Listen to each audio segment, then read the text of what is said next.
To use a gradient, select the gradient tool from the tool panel. You will be able to choose from a few types of gradients: linear, radial, angle, reflected, and diamond.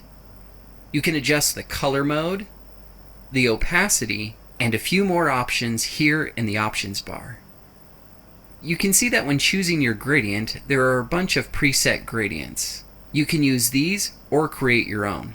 To create your own, select the gradient that is closest to what you would like to create.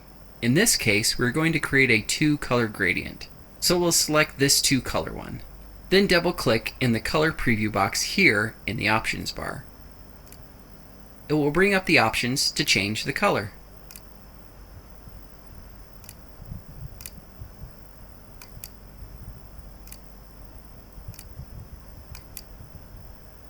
Adjust the length of each color and the middle of the two, where they blend.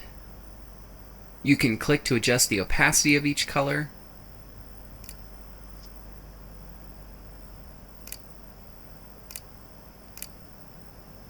There is even smoothness to adjust how smooth the transition of the color is.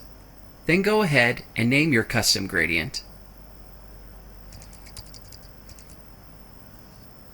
And click OK.